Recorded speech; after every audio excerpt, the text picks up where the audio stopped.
Hello and welcome to a special edition of Frost Over the World, our last programme of 2010.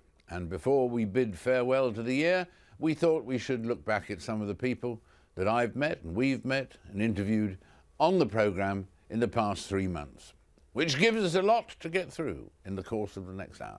But we'll do our best.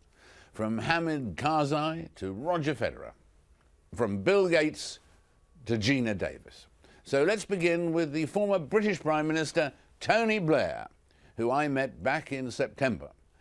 At that time, things were already looking pretty bleak for the euro, and I asked him if he was relieved that Britain had not joined the single currency. No, I think on balance, the economics weren't right. The politics, in my view, were always overwhelming. And in my view, Britain should be a key major player in the European Union, and Euroscepticism today is just a kind of post-imperial delusion that is completely absurd when we look at how the world is developing, power shifting east, the emergence of China and India and then Brazil and all these countries. A country like Britain's got to be a key player in the European Union. However, as I always used to say to people about the single currency, which is why, contrary to what people sometimes think, I never actually advocated joining it, it's an economic and monetary union. You didn't? That's no, I didn't. I mean, I was. If the economics had been right, I would have been absolutely up for the politics, because I thought the politics of joining were always very strong. But as I used to say to people, it's called economic and monetary union because it's an economic union. So if the economics don't work or aren't right, then it's not sensible to do. You'd have to say at the moment, what everybody's saying, that the euro could be doomed. Yes, I don't believe it will be, frankly. And I think that just as at the moment, you know, the Eurozone is under tremendous pressure, so we shouldn't ignore the enormous benefits that a single currency will bring to what is the largest commercial market in the world. And what I keep saying to people about Europe, the real test for Europe now is, can Europe rise to the challenge in terms of its economy, defense policy, energy policy, issues like illegal immigration? Europe, if it's smart, can make itself a huge world power. But let's be absolutely clear, in today's world, countries even the size of Britain and France and Germany and Italy and Spain and so on, we're not big enough to be able to do without the collective strength that comes from the European Union. Tony Blair now. By November, the Greek economy had come near to collapse and needed a bailout from its euro partners. I met with the Greek finance minister and I asked him what he'd learned so far. There's a number of lessons I could cite, and they're simple. Some would say even simplistic. I would say the first one is things tend to catch up with you. If you run for a long time a country with big fiscal problems, then eventually things catch up with you. And the same is true for Europe also. If Europe had not seen certain things coming, eventually it had to face them in a very short time period. Because we created a common currency area, but without all the tools to be able to deal with shocks to one country. So I think that that's an important lesson. The second lesson is that if you are in a crisis, time costs money. And if you delay taking decisions, and I think that's true certainly in the European sense, then things become harder as you go along. Finally, a third, I would say, lesson is that stopgap measures are fine. You extinguish the fire, but then you have to build things from scratch. And that's true for Greece, where we're trying to rebuild institutions. It's true for Europe, where we're trying to have a permanent mechanism to avoid future crises of this sort. Those are three very interesting thoughts. In light of all that, I mean, today there was this poll that was reprinted in one of the papers here today about how 67% of Greeks have a negative opinion of the government. That's in the middle of a great crisis and so on. Do you think they've got a point, or is it really just a question of waiting until they see that the progress is being made? Well, Greeks have had a very rough year. There's no question about it. I mean, citizens that had absolutely nothing to do with the crisis were faced with a cut in salaries of up to 15% in 1 year. pensioners had their pensions cut. Families had to deal with higher VAT rates. So it's completely understandable that there is bewilderment, there's anger. Sometimes it's directed towards the government, sometimes, more correctly, I think, towards past governments for having brought the country to this situation. We still are commanding a lead in the polls. If elections were held tomorrow, we'd probably win them. So, and that's for a very simple reason. Even though people are hurting, they do understand that what's being done is necessary. There's no other way. And that we are trying to do it with as fairness as we can achieve, given the difficulty of the situation. And what about the satisfying the Greek people on the one hand, or the international financial markets on the other? Who are the most difficult to convince? I think both are difficult to convince in their own way. The financial markets look for immediate solutions and have instantaneous reactions. They often overreact. They often think they bring forward something that may happen far into the future, and you have an instantaneous negative reaction. After Greece, the next euro economy to suffer from that instantaneous negative reaction was Ireland. I spoke to the British Foreign Secretary William Hague to ask if Britain would indeed help its neighbour. We've said we would help in the bailout of Ireland if, as seems more likely today than yesterday, if it happens. We would help. We would dip into our pockets. We have said that it's in our national interest to assist Ireland if they need help. The British and Irish economies are so closely connected that it would be in our national interest to assist if we were asked to do so. Well, of course, Britain did indeed have to join in the Irish bailout, and by December, the euro was in real trouble in the financial markets. I spoke to France's Finance Minister, Christine Lagarde. So, David, I'm not fearful. I don't think that fear is a good advisor. What I look at very carefully at the moment is numbers, rates, spreads, and obviously the long-term jobs or projects that we have been working on with the Europeans, including the UK, and for certain matters within the Eurozone. And it seems to me that what we have done in relation to, number one, a better and stronger governance of the European Union and of the Eurozone in particular. We have not completed the job, but we've really significantly moved the project ahead. And what we've done concerning the permanent crisis resolution mechanism, which again needs more explanation, clarification, and all the rest of it, are two important directions to really clarify our joint approach and our joint determination to, number one, restore the quality of our public finances, and number two, support our joint currency, the euro. And at this time, would you be confident enough to say that there will be no more bailouts, or can one not predict that at the moment? Well, you never say, "Fountain, I will not drink your water." That's a little proverb, motto that we have here in France. Fontaine, je ne boirai pas de ton eau, never say. But frankly, I really think that we are addressing the substantive issues.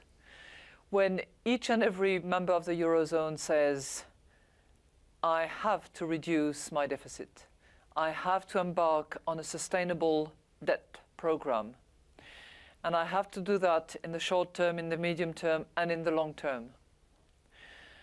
And when you see governments brave enough to actually confront public opinions, brave enough to resist public pressure, and I can tell you, under the leadership of President Sarkozy, we've just been through that, resisting the anti-pension reform movement that brought people to the streets and to which we resisted. So I think that from a substantive point of view, we are in the right direction. We need to stay the course, and we need to be determined in doing so to avoid a relapse and a recurrence of what we have observed in the last 12 months or so. But you wouldn't want to say outright, Christine, that there will be no more bailouts. That would be going too much certitude. As I said, Sir David, we need to focus on the substantive issues. We cannot be like rabbits in the headlights of a car. We need to stay focused on those two major initiatives. We need to communicate well that we are not just a collection of separate member states. We are also bound by the same collective drive to support our currency and to restore the public finance of each and every member state. Now, when you look at us as a collective group, as many more, financial interests have done in the past few months, when you look at us collectively, our level of deficit, our level of debt, our overall economic situation from a macroeconomic point of view is actually quite a good story to tell. And, what we need to do is to translate that collective approach into a collective way of governing ourselves properly down at each and every member state level. And that's the path that we have embarked on. The elegant and delightful Christine Lagarde there. Meanwhile, the Afghan conflict between NATO forces and Taliban fighters continues. In October, I flew to Kabul, or Kabul, whichever you prefer, to see and hear for myself what the prospects are for a resolution, if any. I spoke first of all to the US General, David Petraeus, who I think you could portray it as having an element of optimism in what he said. Well, people constantly ask us, are we winning? And Yes. that's an easier question, I think, to answer for a military commander. And we define winning as making progress. And in that sense, I believe that in recent months, during which we have begun to make important progress. Again, I don't want to overstate this. This is progress in key areas, but areas that matter enormously. Helmand Province, Kandahar now, Kabul, Badghis in the northwest, and a few other places. And that in those areas in particular, each of which is very important to the Taliban as well as to Afghanistan, the enemy is now responding to us rather than us responding to the enemy. And so I think in that sense, it's arguable at least that we are winning after having worked for the last year and a half, frankly, to get the inputs right in Afghanistan. And that's how we describe what we've done over the last 18 or even 20 months, since we really looked intently in late 2008, early 2009 at Afghanistan. During the two reviews directed and overseen by President Obama, we recognized that we didn't have the inputs right. We didn't have the organizations necessary for the conduct of a comprehensive civil military counterinsurgency campaign. Some cases didn't have the leaders in charge of those that we needed, the concepts, the civil military campaign plan and so forth, and above all, the resources, the troops, the civilians, and the funding, all of which has been deployed. And as you know, the U.S. component of that, the additional roughly 68,000 since the beginning of 2009, completed its deployment by the end of August. And now what we're trying to do is turn inputs into outputs. Where does Al-Qaeda fit into this? I mean, the concentration we all have in terms of Afghanistan is on the Taliban, obviously, but to what extent is Al-Qaeda still a force in this country, here in Afghanistan, as well? Or has it moved on to other bases? Well, Al-Qaeda, obviously, in the wake of the 9/11, in the wake of the operations conducted in Afghanistan, was considerably disrupted, found new sanctuaries in the very remote and rugged areas of the border areas, and it has been under considerable pressure there as well. Having said that, there is no question of the symbiotic relationship, as Secretary Gates describes it, between Al-Qaeda, the Afghan Taliban, the Pakistani Taliban, the Haqqani Network, Commander Nazir, and a variety of other groups, some of which are transnational in nature as well. Let's remember that it was the Pakistani Taliban that was linked to the individual who tried the Times Square bombing. So there are other transnational groups beyond al-Qaeda. Moreover, because of the pressure placed on al-Qaeda in the federally administered tribal areas, a combination of Pakistani campaigns and other campaigns, some al-Qaeda elements have actually returned to very rugged and mountainous areas of Afghanistan and the Far East. In fact, we just killed the number 3 Taliban leader, al-Qaeda leader inside Afghanistan about 2 weeks ago in a strike out in Konar province. General David Petraeus. I then met with the Afghan president himself, Hamid Karzai. I have had personally meetings with some Taliban leaders. My colleagues in the government have had meetings with the Taliban, both in Afghanistan and outside of Afghanistan. But those contacts have been more countryman to countryman type of talks, unofficial, and contacts that sometimes they initiated, sometimes we initiated.